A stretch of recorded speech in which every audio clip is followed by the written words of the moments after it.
असम के चाय बागान दूर से देखने में कितने खूबसूरत लगते हैं ना। हरी भरी वादियां, ठंडी हवा और ताजगी। लेकिन रुकिए, इस हरियाली के पीछे एक ऐसा काला सच है जिसे 200 सालों से दबाया जा रहा है। पार्ट 1 में आपने देखा कि चाय बागान के मजदूर जीते कैसे हैं, लेकिन आज पार्ट 2 में देखिए कि इनके साथ हुआ क्या है।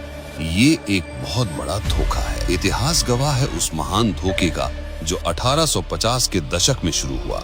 अंग्रेजों ने दलालों को झारखंड और ओडिशा के गांव में भेजा। इन दलालों ने एक बहुत बड़ा झूठ परोसा कि चलो असम, वहाँ चाय के बागान नहीं बल्कि सोने की खाने हैं, पत्ती हिलाओगे तो पैसा बरसेगा। उन भोले भाले आदिवासियों ने इस सुनहरे सपने पर भरोसा कर लिया, लेकिन जब वे अपना सब कुछ छोड़कर यहाँ पहुँचे तो उनका स्वागत सोने से नहीं बल्कि लोहे की बेड़ियों से हुआ। जिन्हें मालिक बनने का सपना दिखाया गया था, उन्हें बाड़े में बंद करके कोली बना दिया गया।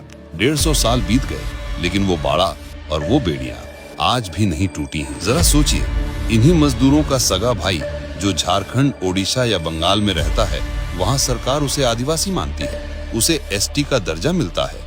लेकिन वही खून जब असम की सीमा के अंदर आता है तो रातों रात इनकी पहचान छीन ली जाती है। यहाँ इन्हें आदिवासी नहीं बल्कि टी ट्राइब या कोली कहा जाता है। अगर आपको लगता है कि इनका दर्द झूठा है तो इतिहास के पन्ने पलट कर देखिए। क्या आप भूल गए 24 नवंबर 2007 का वो काला दिन? गुवाहाटी के बेलटोला में हजारों आदिवासी शांति से अपना हक मांगने गए थे, लेकिन बदले में इन्हें क्या मिला? लाठियां और गोलियां।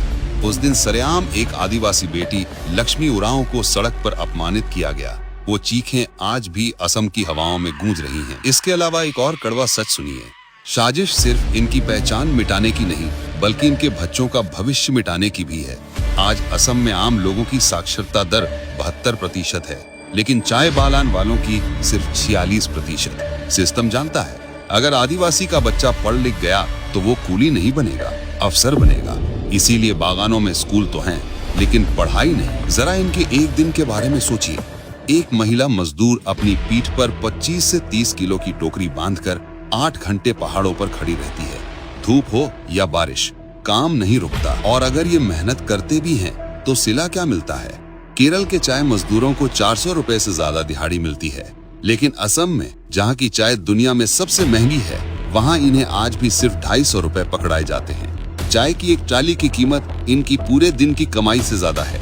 वही काम, वही मेहनत, फिर ये भेदभाव क्यों? बात सिर्फ पैसे की नहीं, जान की है। सरकारी आंकड़े बताते हैं कि पूरे भारत में सबसे ज्यादा गर्भवती माताएं असम के चाय बागानों में दम तोड़ती हैं। यहाँ की 60% माताएं और बहनें एनीमिया की शिकार हैं। ये मौतें नहीं हैं, ये एक धीमी हत्या है। और इन सब के बीच जरा बागान के मैनेजमेंट का हाल देखिए।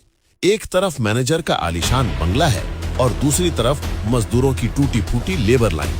प्लांटेशन लेबर एक्ट 1951 के तहत इन्हें पक्का घर और साफ पानी मिलना चाहिए, लेकिन मैनेजमेंट के लिए कानून सिर्फ कागज का टुकड़ा है। मैनेजर के बंगले में मिनरल वाटर है और लेबर लाइन में आज भी ये मजदूर गंदा पानी पीने को मजबूर हैं। अगर शिकायत करें तो राशन बंद और काम से निकालने की धमकी दी जाती है, और अगर काम से निकाला गया तो लेबर क्वार्टर में भी रहने नहीं दिया जाएगा। 3 हफ्ते में ही उनका घर खाली कर दिया जाएगा। अंग्रेज चले गए, लेकिन बागान के मैनेजर आज भी खुद को साहब और इन्हें गुलाम समझते हैं। मजदूरों के खून पसीने की कमाई से इनकी गाड़ियां चलती हैं और ये इन्हें इंसान तक नहीं समझते। मैं सरकार से पूछना चाहता हूँ, क्या इसीलिए अंग्रेज इन्हें यहाँ लाए थे कि ये अपनी जान देकर असम की अर्थव्यवस्था चलाएं और बदले में इन्हें अपनी पहचान भी ना मिले? नेताओं के लिए ये सिर्फ एक वोट बैंक है। 70 साल से वादा किया जा रहा है कि एसटी का दर्जा मिलेगा, लेकिन आज तक इन्हें सिर्फ तारीख पे तारीख मिली है। ये लड़ाई सिर्फ आरक्षण की नहीं है, ये लड़ाई इनके आत्मसम्मान की है। चाय बागान के मजदूर भारत के मूल निवासी हैं और ये अपना हक लेकर रहेंगे। अगर आप भी चाहते हैं कि असम के आदिवासियों को इंसाफ मिले तो इस वीडियो को इतना शेयर करो कि ये आवाज दिल्ली तक गूंजे। ये है सच्चाई, ये है आदिवासियों की असली आवाज। इनके बारे में आप क्या सोचते हैं? कमेंट बॉक्स में अपनी राय जरूर लिखें, हम भी जानना चाहेंगे। जय जोहार, जय आदिवासी।